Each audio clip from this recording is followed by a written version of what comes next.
Welcome into 11 Personnel presented by Monticello Bank. Your good friend Nick Roush here with my main man, Adam Luckett. It is a Wednesday. It is September, and as Luckett and I were talking about discussed before, it's still 90 degrees out. And we're a quarter of the way through the football season, Luckett, and we're still sweating our you-know-what's off. Like, come on, get the hell out of here. Yeah, I'm ready for more of that South Carolina game weather, but not ready for the game result we saw that week.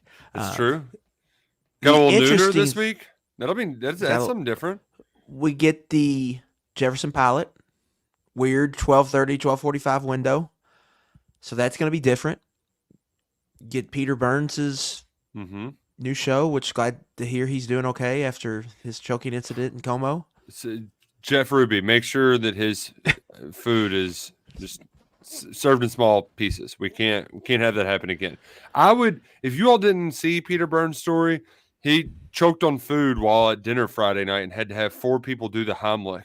He almost lost consciousness, broke a couple ribs before ultimately the food was dislodged.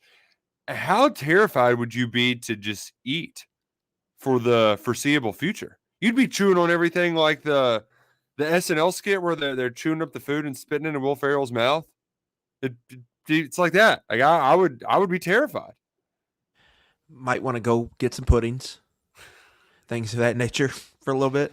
A little Jell-O. I've never had something serious like that, but you've gotten the thing where you've felt like you're choking on a piece of food, Nick. I think everyone's gotten that. That's a little scary. Let alone when people were trying to do the Heimlich on him and it wasn't working. Like, that would have been super scary. Because the only time something like that's happened to me, it was a grape. And, I said something to my mom and then, first try, just boom, shoots it out. It was pretty quick. Having a nurse come and try and the nurse can't help you, that's when you're like, oh, God. This is when things got to be slowing down. That adrenaline's got to be rushing, and your world's got to be spinning. Yeah. So glad he's doing okay. Friend of the program, but glad to just have a nooner 12:45 with the it'll be a little different and it'll be a little toasty.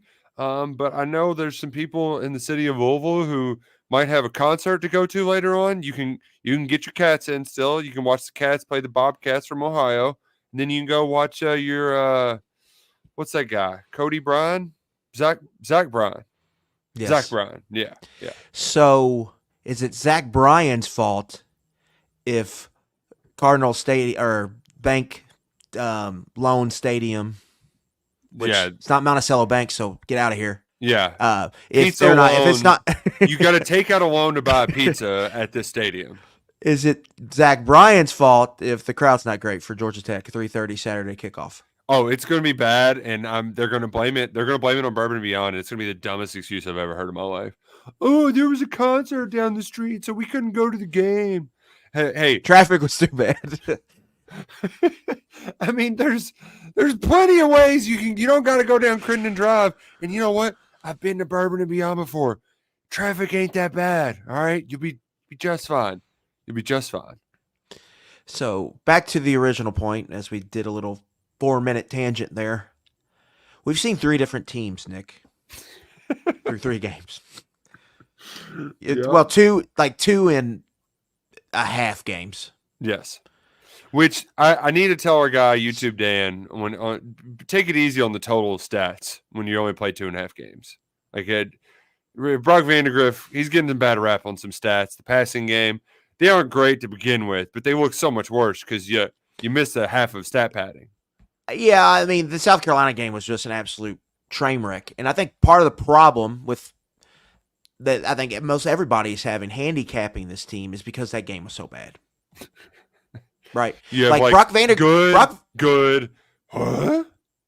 His stat line for playing that Georgia defense is not terrible. It's actually pretty respectable, I think. And if you watch the game and you watched how much he was pressured, I don't think you leave that game thinking he played bad. That he had deer in the headlights or anything like that. Yeah, so, again, he's got ways to go, I think. He still needs to make some strides. Kentucky needs to develop him. But it's not, you look at the numbers and they're like, it's bad on offense if you look up any numbers for them outside of running success rate. Average yards per rush. But so they got stuff to figure out on offense, but it's a weird start to the schedule and everything. But I think you're starting to see some signs, but we're still learning about this team. The one thing I do know, Nick, I think this defense is pretty dang good. Like, I went back and watched, when I went back and watched the tape, one of my bigger takeaways was that the defense played better than I even thought in real time. Carson Beck was legitimately rattled in that football game. So that hasn't happened often. Maybe the Auburn game, and that was his first SEC road start last year. He ended with 6.7 yards per attempt was his final numbers, and that was tied his lowest mark of his career. Just if you want to look at that. But I think you go back and you watch the tape, there was 3 men rushes where he wasn't getting pressured and he was leaving the pocket in the second half. That should not be happening. He should stay in that pocket, but the Jordan Lovett should have been interception. He threw that ball against a 3-man rush, a drop 8. He took his eyes off the downfield to look at the rush when Kentucky was only rushing 3 guys, and then he pulled his eyes back and made a throw, and he just didn't see Lovett. That was almost a dire mistake, and that was, I think, is that Shigari Aline in the crowd? Look at that. Those of you on the YouTube. My man is having a good time out there. Well, man, that's got to be a fun game of Where's Waldo for Peak every week. Let's see if we can find Shigari in the crowd. So anyway, I leave the game thinking, they kind of controlled the line of scrimmage. I thought they had Carson Beck rattled. This defense has played pretty well. They shut out Southern Miss. South Carolina, I thought they played really well. I thought they rattled Lenora Sellers. They just couldn't get the fumbles, and they had the busted coverage, the 2 busted coverage. So overall, I feel really good about the defense. And now the question goes to where can the offense go? What's the ceiling? Is South Carolina game the floor? Is that an aberration? Do they have a safer floor? And that's something I think we're going to learn over these next few games. Yeah, and if you do look at the random, or not the random, but the raw tackles for loss number, Kentucky's top 20 nationally, I believe 19th, and they're also 3rd in the SEC, and that's without a quarter and a half to try to add a couple more in there. You had the havoc rate stats pulled Luckett too, and those are off the charts as well. So let's go ahead and we don't have to revisit decision making and play calling, but I guess just some things upon further review in that film study that might have learned not only about the Kentucky defense, but we can also parlay it into the offense. Yeah, I think Dylan Ray played well at left guard. I think he deserves another start. I think he probably deserves to be one of the starting guards moving forward. I think that right side of Gerald Mincy and Jalen Farmer has legitimate issues in protection, but they are a big upgrade from a run game standpoint. They can move bodies, and I think you see that show up. On tape, I think, again, Marcus Cox, pass protection's been an issue. He's given up the short corner. On the mesh play, he's given up the short corner, which you cannot give up, especially in a play like that. When you have a mesh play, that ball's coming out pretty quick, but you need to hold for a certain amount of time, and you just can't let them beat you to the short corner. And what I mean by that is you can't let them just run inside you and shoulder dip around. You got to at least bring them outside, make them run the hoop. Yeah, go wide. He didn't do that, and that was in that situation. That was a big issue. So I think you need some more from him. Again, well, and that wasn't really an issue that we saw a ton last year either. Which is that's the part that's unusual, is that you wouldn't expect this to show up. Yeah, we thought he was the best lineman coming into the season, and he hasn't, I don't think, played like that these last 2 weeks. And that's an important, left tackle is a very important position. Yeah, I do come away more impressed with the running backs. There's a sense of urgency to be a little bit more slippery, but I think they do a great job of seeing the hole when I didn't. I've seen some of the vertical cut ups, but I didn't go back and watch it that way. I just watched some of the TV tape, and from that side view, our most fans' typical vantage point, a lot of times you just you don't know what they're running into, and they just kind of knife their way through and pop up 4 or 5 yards down the field. So there's often a nice start.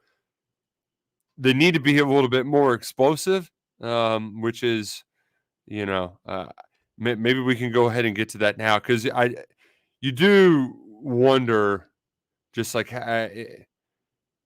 how much are you going to lean on them to create those big chunk plays? Because so far they haven't really been existing in the passing game. But then on the flip side of it, how can you expect them to pick up more when they Brock isn't being completely terrorized and they have a week or two to catch their breath and find a rhythm a little bit? And this is kind of teeing up nicely to be a week where they could probably build some confidence. Because if there's one thing that jumped out from hearing the team speak this week, it was Gerald Mincy talking about the offensive line getting some early confidence in that game and realizing like, okay, like we're just do what we're supposed to do and we can move these guys down the field. We can run block. I think we're going to be sharing a similar story about this passing attack this week against the Ohio Bobcats. Yeah, I think, again, protection is an issue, but they can run the ball. They can run. This group can run block. This group can reset the line of scrimmage. I actually think on these stretch zone plays that we've seen them run that haven't been blocked well or the backs didn't love running them, those looked a lot better. And I think you're going to see a heavier diet of that. Jamarian Wilcox looked really good. He looks like an outside zone back, which yeah. We were beating our head against the wall on that in 2021, and it never happened. And it'd be funny if once Liam Cohen's gone for good, they finally figured out how to run stretch. Yeah, so, I mean, really, like the explosive play issue, right? That is the one thing they have to figure out. And I wrote about that at KSR Plus today because there's a lot of I've been calling it Stoops ball, but this team checks a lot of boxes that I would describe as in Mark Stoops' wheelhouse. Like, really good front seven, can stop the run, long corners. You've got a offensive line that can get downhill in the run game, efficient running attack, mixture of QB run to add diversity to your running attack. A Wildcat formation package they can pull out at any time. There's a lot of things there where I think Stoops is his best coach when he has these things. When he has this downhill run game that can play ball control, and that's how they get game control, and then a good defense. That's how they were going to win. But you have to create explosives to score points. And I think that's the biggest issue through 2 SEC games is the explosives are just non-existent. Offensively, I think they played a really, really good ball game on Saturday, Nick. They have their weaknesses. Those are clear. Protection's a weakness. But they did what they needed to do to move the football and hang in that game and give themselves a chance to score points. They just got to find a way to be a little bit more explosive. Like early in the fourth quarter, I point to that Barry and Brown play, which they had him lined up in the backfield 5 or 6 times. So that's, we've talked about Brown a lot. He's probably not the greatest route runner. So you have to kind of get creative to get him the football in space. I think you got to give Bush Hampton a lot of credit early in the season for trying to do that. Jet sweeps, motion, in the backfield, running him on kind of delayed angle routes or whatever. And in the fourth quarter, he got him the ball, and Berrien was one-on-one with Georgia's probably worst safety. And Dane Key was probably, if he gets by that guy, there was a corner left, and Dane Key was between Berrien Brown and the cornerback. It's probably a touchdown if he makes Dan Jackson miss there in the fourth quarter. You got to make somebody miss. So when Mark Stoops says we got to make the plays, Yeah, right? that's one of those plays. That's exactly what he's talking about, like a situation like that. So you want to see some from that, but I think they're getting closer. And but those explosive plays got to come somehow. So can you get them in the running game? One way I think you do it is you're probably going to need more Wildcat because I think Wimstead is probably your most explosive rusher at this point. He's got one of your 2 carries for 20-plus yards this season. And so maybe it's more snaps for him. And then the passing game, I think we've seen some good stuff from Dane early in the year, and saw the one catch from Macklin. But it's finding a way to get 7, 6, and 9 the ball in space. And so you have to figure that out, and protection plays a big part in that. And that's really what I'm looking forward to over these next few weeks, Nick, is, okay, we'll see what you get into when you play Ole Miss. But, again, and Ohio has a good pass rush, but you should have some more situations where you can stretch the field vertically here. Mm-hmm. And can you do some damage there? Because what's going to happen now that Kentucky has proven they can run the ball efficiently and stay ahead of the chains, you're not going to play Georgia, so some of these defenses are going to be saying, screw this. Yeah. We're not running any split safety. We're putting a safety in the box, and we're stopping the run first, and they're going to man you up on the outside. Kentucky has to prove that they can win one-on-ones on the outside and create explosive plays. And they should be able to do that with their receivers, and I think Vandergriff has shown enough as a vertical passer to think they can really take advantage of that. But they got to go do it, and that's a really one unproven thing that they have on offense that is really, I think, going to end up being the differentiator for this offense. Can they do that in the passing game or not? If they can't, it could be difficult. But if they can do that, then you could potentially see this offense really becoming a good unit, I think, towards the end of the year. But that's the big unknown waiting on this team. Can they consistently do that? Right. Is the offensive line consistently going to be opening holes for these guys to really run the damn ball off? And then, I would argue I'm the least worried about that. Like, they just ran for 205 yards a pop on Georgia. And they got a stable of backs. Like, all of these backs, like, to me, I feel the same about 3 of them. Yeah. I don't.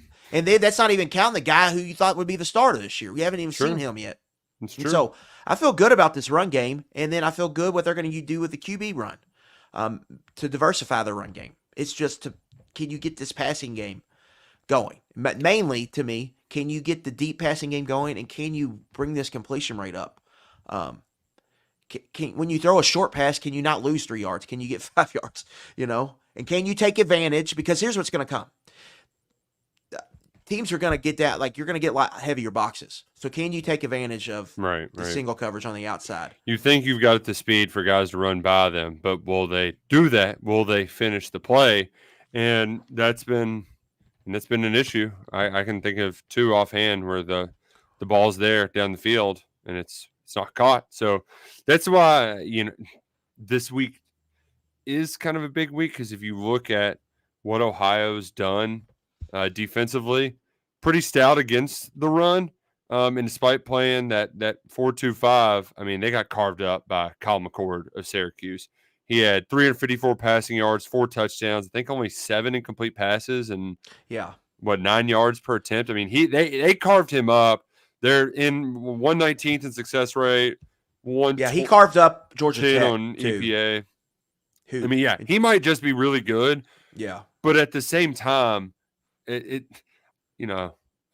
Albin ain't over there bragging about how good his DBs are, right? Like that, you should be able to out-athlete these guys in that respect. But can you execute? And that's where we kind of had to go back to that Southern Miss game where you had that one deep post where, Brock didn't kind of throw it flat enough for Berrien to go get it, and he ran out of room, got a PI. I think he got a PI there. And then Macklin connected on the next play. They got it to him down the field, and Macklin had that dude beat by a bunch. So how well do you connect those? And then how well do you see when you're running those play actions? How well do you see it if it needs to be quick? Because there were a couple screen grabs you sent me like it where it's like, just have your eyes in the right spot. There's a guy there. Just look at the right spot, Brock. Look at the right spot. Yeah, I think, a lot of that was Georgia. You need to make anticipation throws. Their defense is just so good. Yeah. You just got to make anticipation throws. And those are like right after you fake the handoff and you look up like that. It's Yeah, not easy, but those are the kind of stuff you have to be able to do against them. so that's something I think Brock needs to improve on. But that's not an easy. That kind of what separates the pros from the Joes at that position, and so that needs to come. But I, him bouncing back like that, I think, was really important. Yeah. And I do think Nick, Pop Dumas or Jamon Dumas Johnson and Brock Vandergriff being at Georgia, like I think that really helped last week. Yeah. Like you will not convince me that defensive how they played, like he didn't have a huge role in that. He didn't play. I mean, it was what 36 snaps, something like that. No, Rayner played a lot. Yeah, and played well. Yeah. So he didn't. But they even quoted him But during the still. game on the sideline. He was saying like he might have said this pregame. He was like, to beat Georgia, you got to get off to a fast start, and then because they're not used to playing from behind. Right. And then if you can get some momentum early in the game, you can because I think Georgia was like, they definitely were. They had Georgia on their heels for a lot of that game. Now they weren't able to finish it, but they did. That's the recipe. I think if you're watching, you got to find a way to start fast against them. If you can start fast against them, you're going to have a chance. But if you don't, they can just overwhelm you. I mean, they'll do that. It's the heavyweight title bout where the underdog just lands a 1-2 combo in the first round and kind of rattles the favorite, and then you're like, okay, well, we got ourselves a fight here, and then they end up just exchanging blows the whole time, and ultimately, the favorite has one more big hit that has a knockdown, and you're like, oh, I don't know if he's won the whole fight, but we're gonna have to give it to him. That's a lot of what it felt like last week at Kroger Field. But it was if you were a Kentucky fan that was in the stands, you were not disappointed. It was an outstanding atmosphere. It's a shame you couldn't come home with the win, but it was a wonderful time. And you can make sure you're in on the action if you're on Game Time. The Game Time app, gametime.co on your web browser. It's the fastest growing ticketing app in the country. You can get images of your seat before you buy, so you know exactly where you're going to spend. And if you toggle the GT Picks button at the top, they will find the best seats for the best price for you. And they're going to bundle it all up too. So you're not looking at a price and then you click on that ticket and then they add a bunch of fees on top of what you're already paying. Game Time has got you covered. And the tickets are sent directly to your phone. No middleman, no jumping through a bunch of hoops. It's very easy. So download the Game Time app this fall and redeem code KSR for $20 off your first purchase. Terms apply. That's Game Time. Download the Game Time app, gametime.co. Promo code KSR for $20 off your first purchase. Terms apply. A little Bobcats action. You can get in $50 in the lower bowl. See, that's the kind of good stuff there. And I hear people, oh, it costs an arm and a leg to take a family of 4 to go watch Kentucky play Georgia. And it's like, well, yeah, I wasn't taking my you think my mom and dad were paying for me when I was a kid to go to the big games? Like, I went to the Middle Tennessee State game, or I snuck in. There was no Game Time app. There was no GT Picks promo code KSR. Get $20 off your first purchase to get you in. Tickets can be expensive, but Game Time, they'll get you in there to make sure you're having a great time. And I know it's not the longest tailgate on Saturday, but still 12:45 is going to be kind of nice because in theory, you might even get to see a couple of the games kick off in the parking lot too. So, if you're in Louisville and you leave at 9 a.m., you get there 2 hours before kickoff. That's a solid. Like it's not the usual, but that's not a bad morning at all, Mr. Luckett. Not a bad morning at all. No, definitely going to be different, but yes, you get to you don't like a lot of the noon games. You feel like you're in a rush to get in the stadium. Yeah. This will be a little less, I think, in my opinion. You'll have a little bit more time to enjoy yourself in the parking lot before having to get in there and get in your seat. One thing that I did want to mention, one more, I don't know, quote unquote lesson that I wanted to share. It's defensively, I really do think that this is a lot of it for me is just how good can the safeties be? Yeah. And when they played well, like when they make plays, it just completely changes the defense, and they really determine the ceiling for me. And I think it's kind of going to be game by game, and if the guys step up or not, because I certainly don't feel the consistency. I don't know about you, Luckett, but I don't have a ton of confidence. But I mean, like Jordan Lovett, you're sitting on their out, make that play. Ty Bryant, he was in the right place at the right time to make that pick to get Kentucky some points before half. Zion Childress keeps playing with his hair on fire. You can't. I don't think you can expect that every game. But I do like that they at least Brad was like, all right, let's just Zion. You're comfortable up here. Just go make some plays, damn it. And they did. Yeah, So moving him to the nickel was a great move. Yeah, he that's perfect position for him.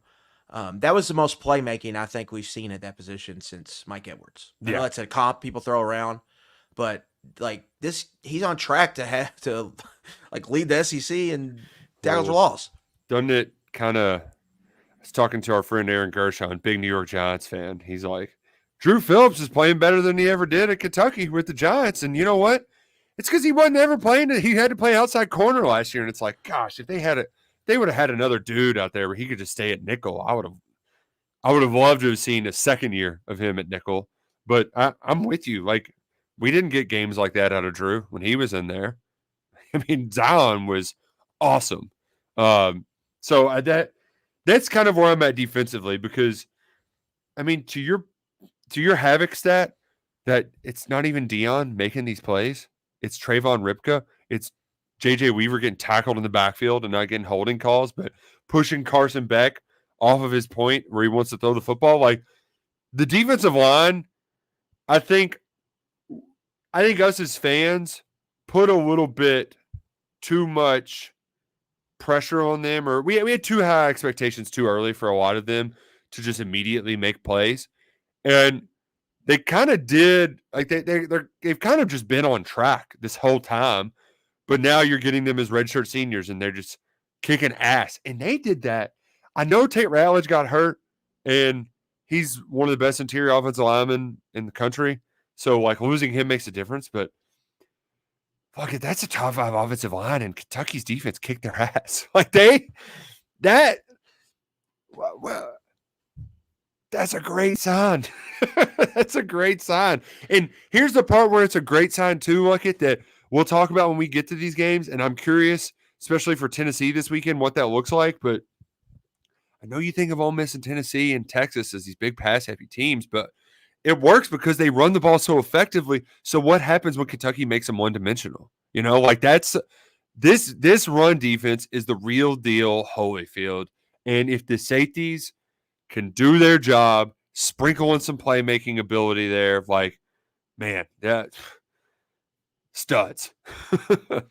Yeah, I think the only thing, or the one thing I will worry about is, I think this defense showing you that they have potentially top 10 potential, but just the snap counts, like with Dion, like how many snaps we saw it last year. Can he keep up that motor? So like, the depth is not great there. And Kendrick Gilbert, Nick, has played 9 snaps through 3 games. Mm-hmm. So like he was a guy you thought would play a good amount, and he's just not playing at all. And so you do need some of that depth to emerge at some point.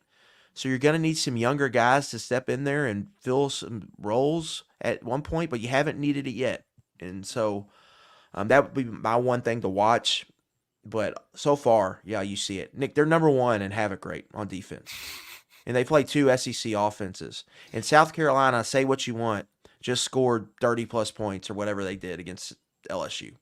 Now, they've had some breaks or whatever, but they've been able to score points in 2 SEC games. Against Kentucky, they were able to score points. And we know what Georgia hung up a 30-plus points on a good Clemson defense.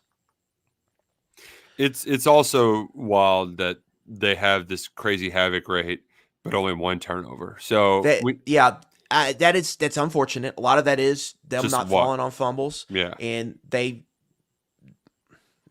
shouldn't have had the pick six. Should have been a pick six, but they also dropped 2 interceptions in the second quarter. Jordan Lovett, as we mentioned, he shouldn't have even got to the pick six if he catches that ball, and because that was on the same possession. And then after the Brock Vandagriff fumble, when Georgia had to settle for 3, no, actually, I think this was in the third quarter. Third down, De'Aaron Jackson had a beat on that ball. On that little out, that little hitch, he jumped If he's at maybe a half step, it was a hard thrown. It was a hard thrown ball, and he just didn't get it. His hands weren't wide enough just yet to put the clamps on it. And he doesn't house that, but you're inside the 50 bare minimum. You might get down to the 30. That's another 3 points right away. So like, that's another thing I keep going to about this Georgia game. Like, you can say what you want, about the 4th down decision, all of that. Like, they didn't get there's breaks you have to get in a game like that.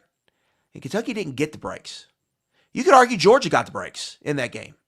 Like, they out Georgia, which no one does outside of Alabama. and so that was the craziest thing to me about that game. And so if you can, now, again, we've seen 3 different teams in 3 weeks. So which team do we see the rest of the year? I mean, we don't know yet, but if you can do that and you can play defense like that and you can physically play offense like that, you are going to overwhelm teams with your playing style.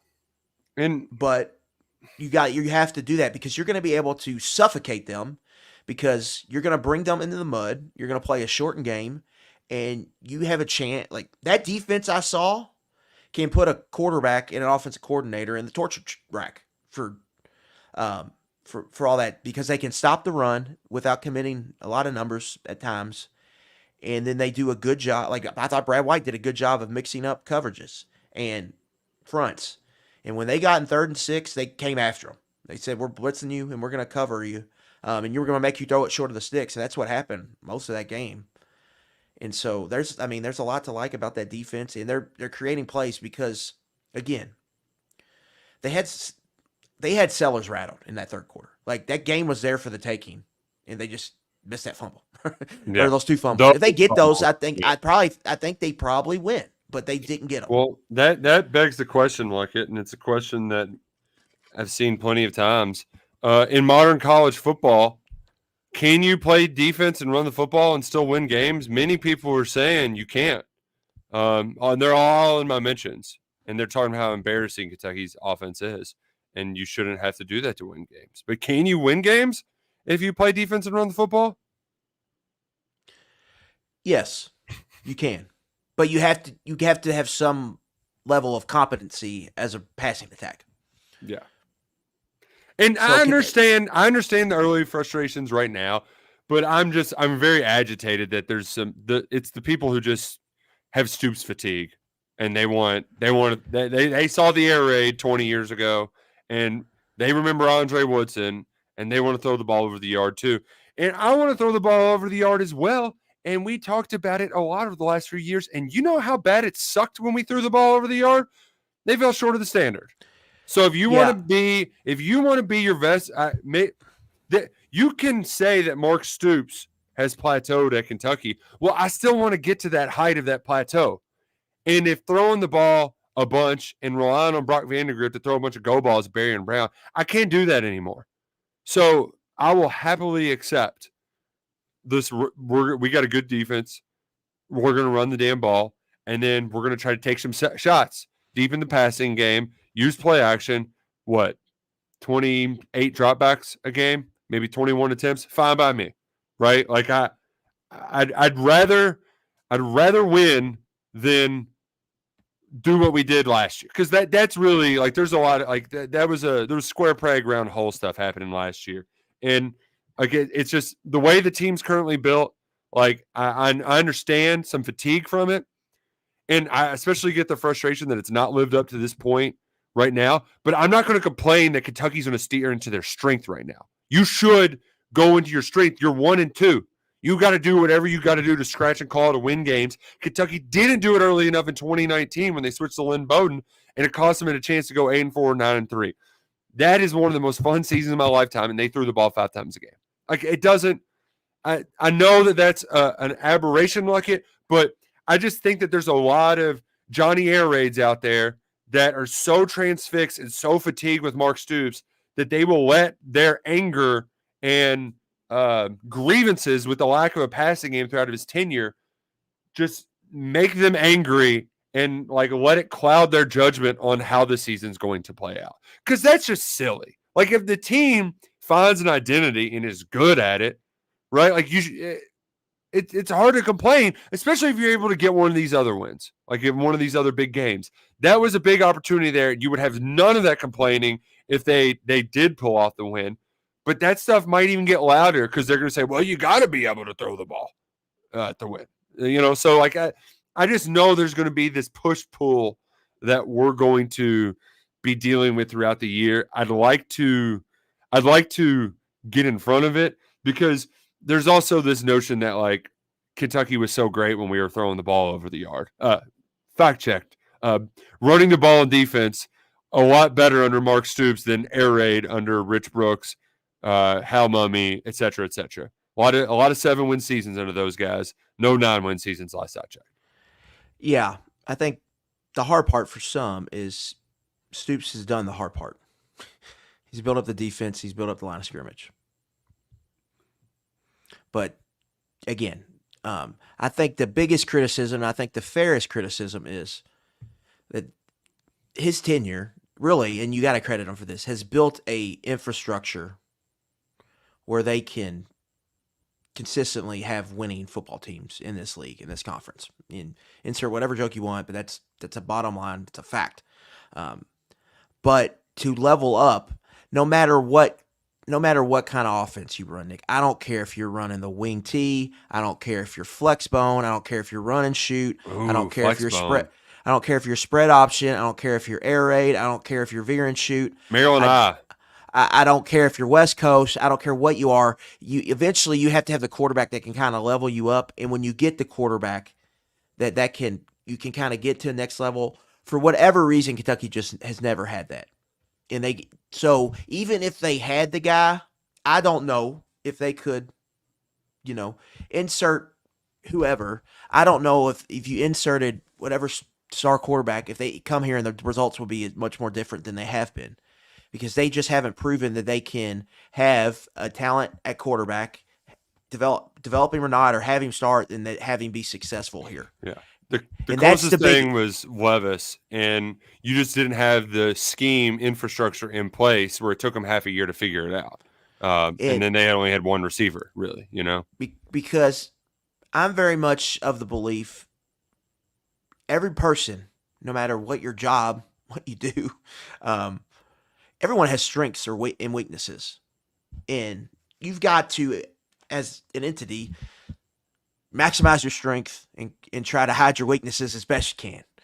And no matter what you do. And that's the most successful people, I believe, are able to do that. They're able to make their strengths stand out more than their weaknesses.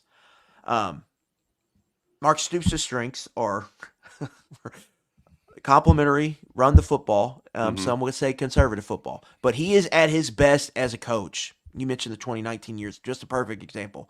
He's at his best playing that style of football and doing that. So and backs against the wall, like chip on your shoulder. Weakness, though, hair. Big weakness. So to me, that's where he needs a lot of hats. He needs to live in that world.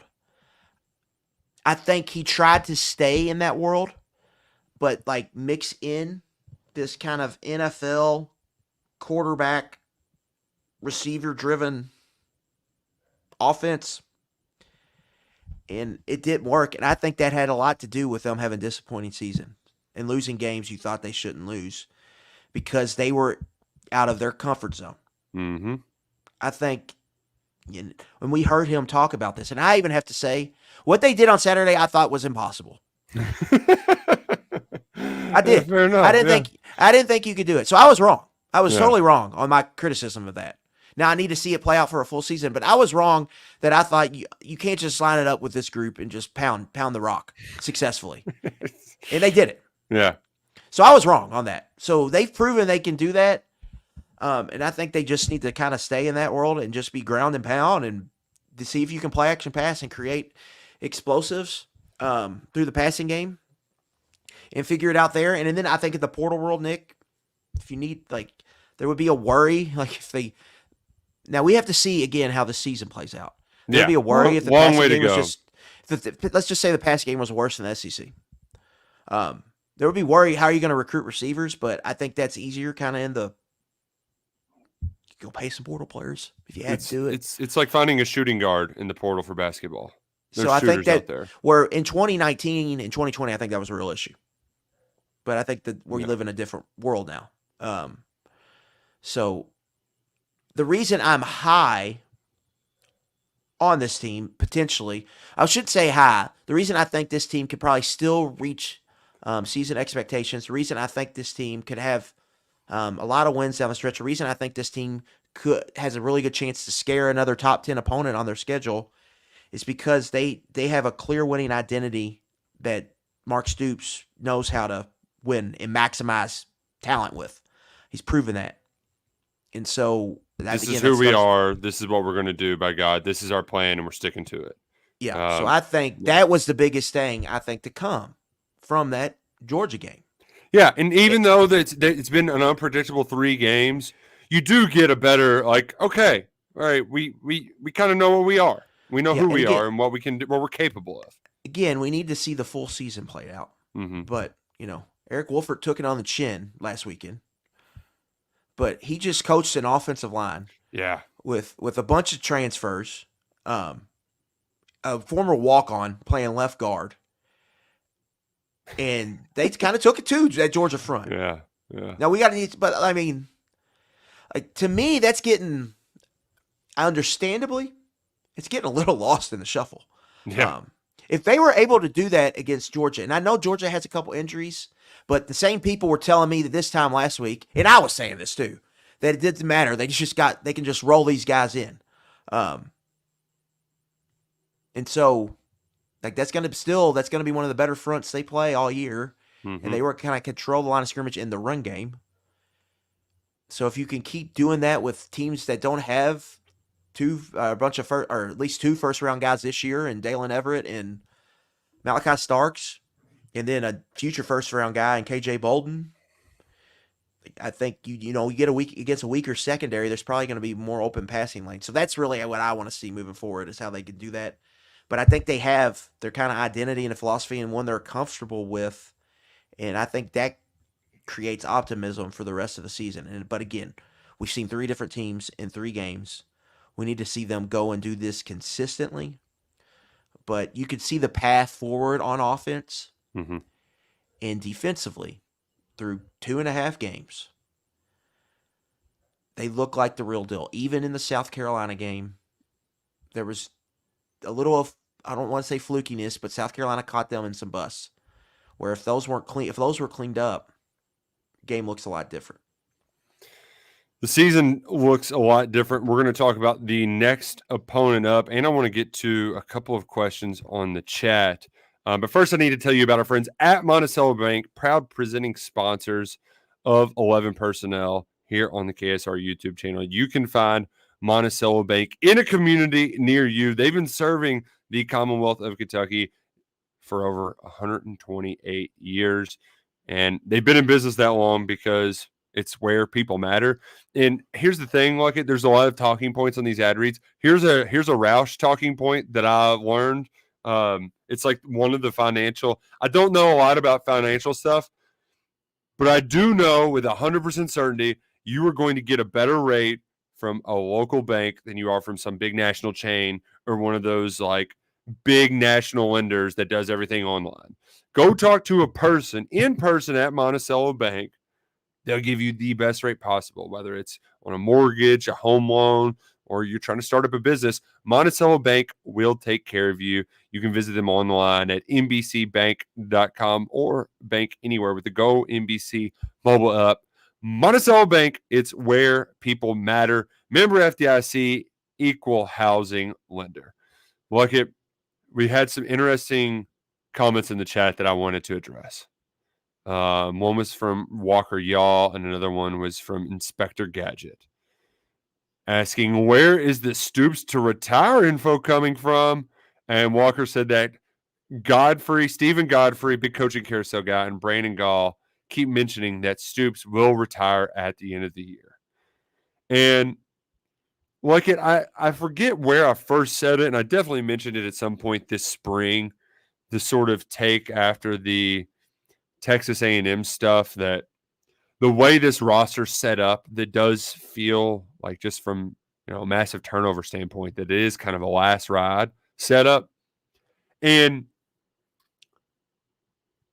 there hasn't been like this. This isn't like Stoops talking to Lexington Larry or anything like that, like his buddies that that he sees at the RD1 or whatever. Like, there's a odd community, a coaching search community. I don't really know how to describe it, and I had a challenge doing it. And the reason why I think it's pertinent to bring up now is because, I mean, Billy Napier is still the Florida coach, and there's a lot of buzz that Lane Kiffin's going to be in Gainesville next year. And it's from this coaching search community, and I don't really know how it works. I don't know. It's like agents and other coaches and people talking. But I'm like, if Godfrey's talking about it, then that's the stuff that's out there in the ether. And I don't want to read a ton into it, because that's like the kind of whispers that get thrown out there, and it's like 5 steps ahead of any action. But if Godfrey's talking about it, then you can't ignore it, Luckett, because that dude is Mr. Coaching Search. Yeah, I think, again, got split zone duo. If you want to hear of any, I believe Godfrey has a podcast each week where he kind of just goes over like stuff in the carousel.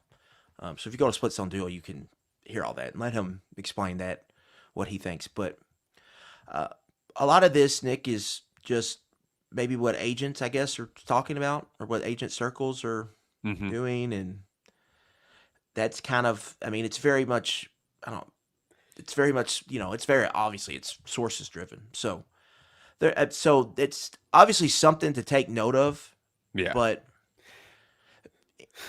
if you want to get eaten up with it, you can. I'm not going to tell you not to, because it's all very interesting. But like, all of this will come out in the wash eventually. Yeah. So, and especially when it comes to retirement stuff, like, he could just wake up one day and be like, retire? Why would I ever want to do that? Like. Yeah. Here's the thing. Mark Stoops he's the coach here until he doesn't want to be. He's not getting fired. Yep. He's here. And when he's done, maybe they won't build a statue like Ohio head coach Tim Albin said this week. Mm-hmm. But University Drive might be called Stoops Road. Yeah, Stoops Street. Something is getting named after him, or to honor him. Like, he is a figurehead in this program's history. He's the all-time winningest coach there is a lot of Stoops fatigue, I think, in this fan base. Last year, that really got brought up a ton with the pony up and the A&M situation. Yep. But he's the coach here until he doesn't want to be, and you have to, I think all of that, again, Stoops' history, right? That he's probably going to retire. Right. But has he ever said that, like, on record? No, never. That's I believe that's just an assumed. You look at data points, and his brother retired early, so you just assume they're all going to. And he's got successful business entries outside of coaching with RD1 Spirits. You can hear about it every year at SEC Media Days. It becomes a infomercial for that. So there is that out there. And then what he said, right? Like, I think he's brought a lot of this for some statements he's made. Right. Talking about NIL and being a fundraiser and all of that. I think it's the pony up combined with the Daryl Bird interview. Yeah. And so I think that's driven a lot of this. And you'll just have to, I mean, we don't know, but he's the coach here until he isn't. And I would say, just worry about the season. And then if something happens, it'll happen after between Thanksgiving and December 1st. because the signing day is on December 5th. And if it doesn't, it doesn't, and then you're back then Stoops for another year, and Which you're keeping this roster together. that's going to be fascinating with the carousel. Like, do coaches start getting fired 2 weeks before the end of the season so that they can do high school recruiting classes, or do they wait to fire them until after the class signs? I'm guessing they would probably be allowed to get in the portal or something. But that wrinkle in the moving up to signing day is something it's gonna change things a little bit. It's gonna be a little weird. And a coach, not necessarily Mark Stoops, but a coach like Mark Stoops or Kyle Whittingham, who said he's retiring in a couple years, or any coach like that. Does it make more sense for you to say you're doing a last ride? Or does it make more sense to you to say, sorry, guys, we're going to finish this signing class and then I'm going to leave? Yeah, I don't know. I don't know how to plan it out. Which side of that does that how does that shake out? That's something I don't think we know. I do think that you brought up Tim Albin's comments where he said, he's a pillar of that program. They should build a statue of him. He's like Bill Snyder at Kansas State, or Frank Solich was to here. And I don't think there's a lot of our fan base that is very well aware of Frank Solich. I know I certainly wasn't until recent years. But Frank Solich is such a great cautionary tale on it's not about I heard SVP say this the other day. It's not about the guy that you want. It's about the guy that you don't want. And I just know that there's a lot of guy that you don't want right now with some people. And this, let me be clear, it's a very small minority that just gets a little loud online. But Frank Solich is the ultimate cautionary tale because he replaced Tom Osborne, which is just a thankless task. And in year 3, he was playing in the Fiesta Bowl or Sugar Bowl for the national championship, and they lost to Miami, one of the greatest college football teams ever. That roster is like 3 deep with NFL talent and pro Hall of Famers. The next year, he went 7-4 and got fired. He had he went 7-7, but I think they made the I don't know why they played 14 games, but then they bounced back and went 9-3 the next year. But he got fired after the 9-3 season, so they fired a coach for going 9-3. Yeah, and so it was year 2 would have been his national championship, not year 3. I got that mixed up. Yes, year 2 they lost in the national. The year. Let me see here. I think he was 2001 was in the national title, and then 2003 he got fired. But regardless, yes, I think that's right. That sounds right. Yeah, they haven't. Nebraska hadn't played for a national title since Frank Solich was there. They wanted another Tom Osborne. They couldn't have it. What's the closest they've been? Was it when Bo Pelini had him in the Big 12 title game and Ndamukong Suh had like 17 quarterback hurries against Colt McCoy? Is that the closest they've been? Yeah, but even that team, I mean, if they won that game, they weren't going to the national championship. So, yeah, they haven't. They would have been, 9-3 or 10-3 with that win? Yeah. This Nebraska team is probably going to end up being their best since that Sioux team, which was 10 years ago now.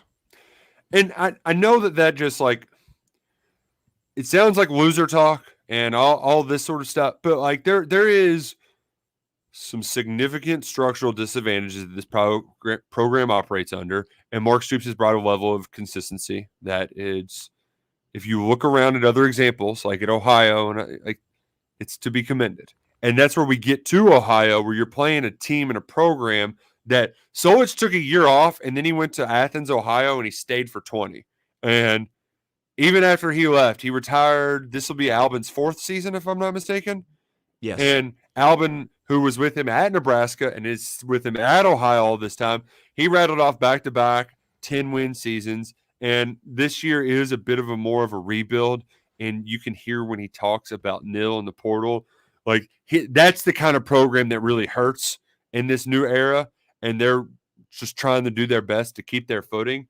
But they brought in a transfer quarterback in Parker Navarro, which that's as I think you'll talk about breaking him down more in depth. He's been a little up in the air, but I will say Ohio, pretty good at running the football. That running back is Northwestern transfer, talented. He had a couple really good runs against Northwestern. Just the numbers already are impressive. And I also want to say Parker Navarro, great quarterback name. Like you gotta start him just because like that. Parker Navarro is the starting quarterback in the MAC. Like there's, you're watching that dude on Tuesday nights throw arm punts 40 yards downfield. I mean, come on. Yeah, the MAC in general just has been gutted by the portal. Look at Indiana's quarterback. That was Ohio's quarterback last year. Yeah. Ohio's quarterback just won Big Ten, I think, Player of the Week. Lighten up UCLA in the Rose Bowl. He's going to throw for 3,000 yards for Indiana this year. And I believe their best receiver is Indiana's number 2 receiver. So not only did they lose a quarterback, but one of their better receivers went to Indiana. Guy who would have started at tailback now is at Minnesota. They lost some linemen, both sides, one to Colorado. Lost a linebacker to Pitt. They got gutted in the portal, and they lost kind of a good crop of, I would say, talent for them. So now they're kind of resetting a little bit. They've gone to the portal for some guys to kind of refill and restack. 2 defensive ends you'll see on Saturday are both portal guys, one from Minnesota, the other from Nevada. And the best thing Ohio does on defense is probably rush the passer. Oh, great. So that is concerning in this matchup, I would say, for Kentucky. So that's something to watch, specifically on the edge, defensive end. So for Kentucky's tackles, can you hold up protection? And then, Nick, I think you look at Ohio offensively, turnovers have been an issue. Parker Navarro was benched last week. Their backup's a junior college kid who's 6'6", 235 pounds. Big old boy. Who ran the ball like for 70 yards last week. So I think it's a situation where you're going to see 2 quarterbacks on Saturday. There's not much out there on this junior college kid. I mean, he only played a couple games at his junior college last year. There's hardly anything out there on him. So what is Kentucky going to see in him, and what kind of player is he? I don't really know. It's something I guess we'll find out if he gets in the game. But then they've got a slot receiver who I believe his target share, which is amount of passes, like it's almost 40%. So when they throw the ball, they're going to their slot receiver, whose name is Coleman Owen, transfer from Northern Arizona. And so, like, their best players are kind of transfers when you look at Owen and Anthony Tyus at tailback, who's really good, who's averaging over 7 yards per rush. He looks like a guy that's probably going to clear 1,000 yards with ease. And then defensively, they can pass rush, but the secondary has been an issue. The pass defense has been an issue through 2 games, or through 3 games, excuse me. And so Ohio, again, yeah, they're a good program. They're probably one of the top, I would say, 5 or 6 teams in the MAC this year, but they're not as good as they were these last 2 years. And so it's a team Kentucky probably should handle, and Kentucky has done well against G5 opponents. I know there's kind of thought there's going to be a big letdown, but the letdowns have really occurred against FCS teams here recently. Mm-hmm. Kentucky in these G5 games have been good, and not only have they been good, they're scoring some points. They are 8-1 against the spread in their last 9 meetings with a group of 5 opponents. Now I'm counting that Southern Miss game as a cover, but they had scored, Nick, at least 35 points in 8 consecutive games until that Southern Miss game, and they were going to get north of that number in that game. So not only are they doing that, they're scoring points in these games, which they need to do. They need to get to do. And so that I think is a good sign for heading into this Saturday to try to get this offense revved up. I'm trying to see did we get a final score? Oh no, I think the Cats lost. Shucks. I was really hoping the Volley Cats could snap a 3-game skid there. The Louisville Buzzboom Kelly, I think the Louisville volleyball head coach, she has got it rolling. She's good, yeah. And Anna DeBeer, she's been playing volleyball at U of L for like 30 years now. It's actually impressive. I was surprised. Remember Maddie Skinner on the national championship team for UK? I mean, she's still playing at Texas, which is pretty crazy. I guess it's not. I don't think it's final. I'm having a hard time telling here. But yeah, U of L is pretty good. In UK, I don't. Brooklyn DeLay's fine. I don't know if they've got the stone cold killer there on the outside to put some points away. But nevertheless, I digress. Look, there's part of me that I want to believe the talking points that they've shared this week, because I think it makes sense in my mind, where they know they've played better, but they still were losers. And so I think you're going to get that frustration, and they don't have to wait around all day. They can just wake up and go play. So I ultimately think you're going to get a pretty good product, and the floor is going to be high if you just run it down their throats some more. It's just how, for me, the two questions that I would like to have answered: how many explosive pass plays can you connect on? And then can you turn some of these havoc plays into actually turnovers and flip the field and give your offense some easy scoring opportunities where, hey, you pick off a pass at the 40, and then you take a shot on the first down, right? Like just go for it. Yeah. I think a known here is I think the defense is pretty good. Like, I think it's got a legit chance to be a top 15 defense. Offensively, there's still a lot of unknowns. I personally don't think they're as bad as that South Carolina game was. I think they got outed in a lot of outplayed, out schemed, out coached in that South Carolina game. That was an all systems failure. So that's hard when you have one this early, because you don't have any other data point. But you kind of have to include it, but you don't want to. Mm-hmm. And then the Southern Miss game, you're not going to really want to give them any credit for that. That's why it's kind of tough, Yeah. So like in this Ohio matchup, I don't know if we're really going to learn a ton about the offense.